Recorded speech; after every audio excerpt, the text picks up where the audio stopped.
PR ব্যবস্থা আনতে হলে সংবিধান সংশোধন করতে হবে, আর সংবিধান সংশোধন করতে হলে সংসদের সংখ্যাগরিষ্ঠের সমর্থন লাগবে বলে মন্তব্য করেছেন বিএনপি চেয়ারপারসনের উপদেষ্টা ব্যারিস্টার মাহবুবউদ্দিন খোকন। নোয়াখালীর সোনাইমুড়ি উপজেলার বজরা ইউনিয়নকে নোয়াখালী এক আসনের সাথে সম্পৃক্ত করা আয়োজিত সংবর্ধনা অনুষ্ঠানে তিনি এসব কথা বলেন। এ সময় তিনি আরও বলেন, আওয়ামী লীগের কার্যক্রম বন্ধ হওয়ার পর জামায়াতে ইসলামী পিআর এর কথা বলা শুরু করে।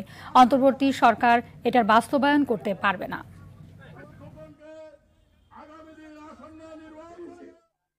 কিন্তু পিআর নিয়ে বিতর্কের কোনো কারণ দেখি না।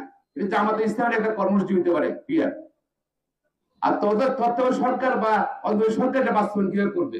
পিআরটি সরকারের মতে অন্তর্বর্তী সরকারের একটা লিমিটেড ক্ষমতা আছে। এটা সংবিধান সংশোধন না করলে তো এগুলো করা যাবে না। আগে সংবিধান সংশোধন করতে হলে পার্লামেন্টে মেজরিটি পেতে হবে।